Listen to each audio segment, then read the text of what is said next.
ਜੇ ਘਰੇ ਬੈਠੇ ਰਹਿਣਾ, ਅਸੀਂ ਆਉਣਾ ਨਹੀਂ ਇੱਥੇ ਆ ਕੇ ਤੇ ਗੱਲ ਨਹੀਂ ਬਣਨੀ ਸਾਡੀ, ਹੈ ਨੀ। ਉਹਨੇ ਪੈਸੇ ਕਮਾਉਣੇ ਆ ਵਿੱਚੋਂ, ਤੇ ਜੇ ਉਹ ਵੀ ਸਮਾਨ ਚੁੱਕ ਕੇ ਲੈ ਗਿਆ ਤਾਂ ਅਸੀਂ ਕੀ ਕਮਾਉਣਾ ਵਿੱਚੋਂ।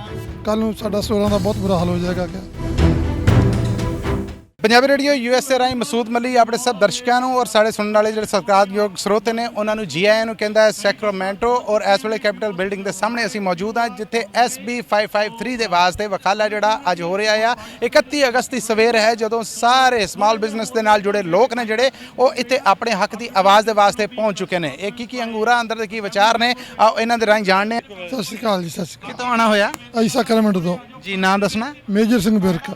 ਕੀ ਕਹਿੰਦੇ ਜੇ ਅੱਜ ਇਹ ਸਾਰੇ ਜਦੋਂ ਅਸੀਂ ਇਕੱਠੇ ਹੋਏ ਹਾਂ ਇੱਥੇ ਆਪਣੇ ਹੱਕ ਵਾਸਤੇ ਹੰਗੂਰਾ ਦੇਣ ਵਾਸਤੇ, ਉਸ ਜ਼ਾਲਮ ਬਿੱਲ ਦੇ ਖਿਲਾਫ ਬੋਲਣ ਵਾਸਤੇ? ਬਿਲਕੁਲ ਜੀ, ਅਸੀਂ ਆਪਣੇ ਹੱਕ ਦਾ ਜਿਹੜੇ ਕਿ ਇਹਨਾਂ ਨੇ ਬਹੁਤ ਜ਼ਿਆਦਾ ਕਾਨੂੰਨ ਬਣਾ ਰਹੇ ਆ, ਕੱਲ ਨੂੰ ਸਾਡਾ ਸਟੋਰਾਂ ਦਾ ਬਹੁਤ ਬੁਰਾ ਹਾਲ ਹੋ ਜਾਏਗਾ ਕਿ ਇਸ ਕਰਕੇ ਅਸੀਂ ਇਕੱਠੇ ਹੋਏ ਹਾਂ।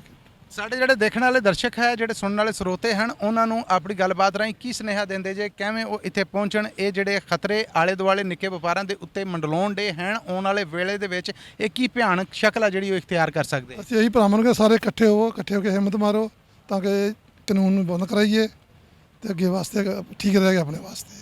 ਯਾਦ ਰੱਖੋ ਕਿ ਜਦੋਂ ਵਪਾਰ ਹੋਣਗੇ ਤੇ ਉਦੋਂ ਹੀ ਰਿਸਕ ਰੋਟੀ ਹੈ ਉਹ ਚੱਲਦੀ ਰਹੇਗੀ। ਤੁਹਾਡੇ ਨੌਹਾਂ ਦੀ ਕਮਾਈ ਹੈ ਜਿਹੜੀ ਉਹਦੇ ਉੱਤੇ ਇਹ ਇੱਕ ਦਾਗ ਲੱਗਣ ਜਾ ਰਿਹਾ ਹੈ, ਇੱਕ ਸੱਟ ਲੱਗਣ ਜਾ ਰਹੀ ਹੈ। ਸੋ ਇਸ ਵਾਸਤੇ ਹਰ ਕਮਿਊਨਿਟੀ ਜਿਹੜੀ ਸਮਾਲ ਬਿਜ਼ਨਸ ਦੇ ਨਾਲ ਜੁੜੀ ਹੈ, ਲੋੜ ਹੈ ਕਿ ਇਸ ਬਿੱਲ ਦੇ ਖਿਲਾਫ ਬਾਹਰ ਆਵੇ ਔਰ ਇੱਥੇ ਪਹੁੰਚੇ। ਸੋ ਮਜਮਾ ਹੈ ਜਿਹੜਾ ਰਸ਼ ਹੈ, ਜਿਹੜਾ ਸਮਾਗਮ ਹੈ, ਉਹ ਕਾਫੀ ਚੋਖਾ ਲੱਗਾ ਹੋਇਆ ਹੈ ਜੀ। ਸਤਿ ਸ਼੍ਰੀ ਅਕਾਲ ਜੀ। ਸਤਿ ਸ਼੍ਰੀ ਅਕਾਲ ਜੀ। ਨਾਮ ਦੱਸਣਾ ਆਪ ਜੀ ਦਾ? ਬਲਵੀਰ ਸਿੰਘ ਢਿੱਲੋਂ, ਸੈਕਰਾਮੈਂਟੋ ਤੋਂ ਜੀ। ਸੈਕਰਾਮੈਂਟੋ ਤੋਂ। ਇਹ ਦੱਸੋ ਕਿ ਪਹਿਲਾਂ ਵੀ ਇੱਕ ਵਕਾਲਾ ਹੋਇਆ, ਅੱਜ ਫਿਰ ਅਸੀਂ ਇੱਥੇ ਇਕੱਠੇ ਹੋਏ ਹਾਂ, ਵੰਸਵੰਨੀਆਂ ਖਬਰਾਂ ਵੀ ਵਿੱਚ ਆਈਆਂ। ਤੁਹਾਡੇ ਵਿਚਾਰ ਨੇ ਜਿਹੜੇ ਉਹ ਕੀ ਨੇ?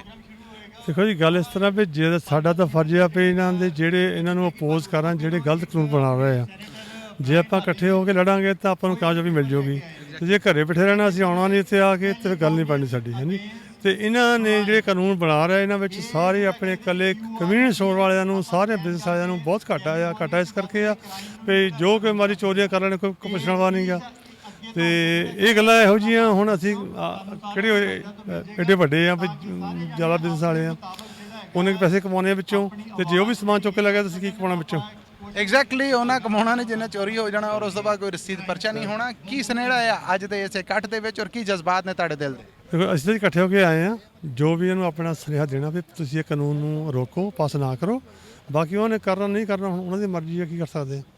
ਆਪਣਾ ਜ਼ੋਰ ਹੈ ਜਿਹੜਾ ਉਹ ਪੂਰਾ ਲਾਉਣਾ ਚਾਹੀਦਾ ਹੈ ਔਰ ਉਹਦੇ ਵਾਸਤੇ ਸਾਰੇ ਸਮਾਲ ਬਿਜ਼ਨਸ ਦੇ ਨਾਲ ਜੁੜੇ ਲੋਕ ਨੇ ਜਿਹੜੇ ਉਹ ਇੱਥੇ ਪਹੁੰਚ ਚੁੱਕੇ ਨੇ। ਇਹਨਾਂ ਦੇ ਵਿਚਾਰ ਨੇ ਜਿਹੜੇ ਅਸੀਂ ਵਕਫੇ ਦੇ ਨਾਲ ਤੁਹਾਡੇ ਤੱਕ ਪਹੁੰਚਦੇ ਕਰਦੇ ਰਹਾਂਗੇ। ਜੁੜੇ ਰਹਿਣਾ ਪੰਜਾਬੀ ਰੇਡੀਓ USA ਦੇ ਨਾਲ, ਜਿੱਥੋਂ ਤੁਹਾਡੇ ਵਾਸਤੇ ਇਹ ਲਾਈਵ ਕਵਰੇਜ ਪੇਸ਼ ਕੀਤੀ ਜਾ ਰਹੀ ਹੈ ਕੈਪੀਟਲ ਬਿਲਡਿੰਗ ਸੈਕਰਾਮੈਂਟੋ ਤੋਂ।